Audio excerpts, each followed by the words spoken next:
This is the first one. He's telling Joe that he's serious about replacing the income tax with tariffs, and there's been a lot of people that are for or against this, but we'll just play it for you here. So here we go. Idea of getting rid of income taxes and replacing it with tariffs. Well, okay. Are we serious about that? Yeah, sure. But why not? Because ready? Our country was the richest relatively in the 1880s and 1890s. A president who was assassinated named McKinley. He was the tariff king. He spoke beautifully of tariffs. His language was really beautiful.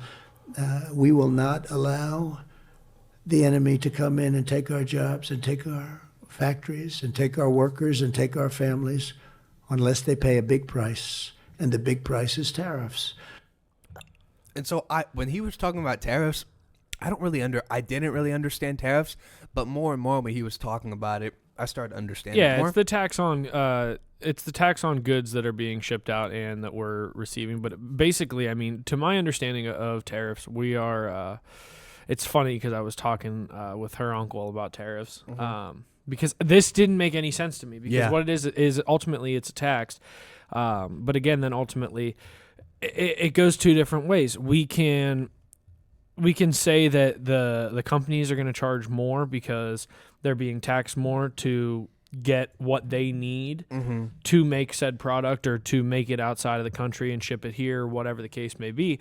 But then also, when you're talking about having a tariff situation like that, where we can ultimately say, listen, we're gonna put tariffs on 200% of this, and we're gonna take and make everything here in the United States. But then ultimately, it's more expensive to do that. So I don't know. I'm very torn on this whole tariff this whole income tax swap for tariffs, because to me it's like it doesn't make sense. It still hasn't through the research that I've made. I don't know. I don't think that this policy is going to make or break his campaign. I don't know that it's actually something that's feasible. The thing that I really like though when he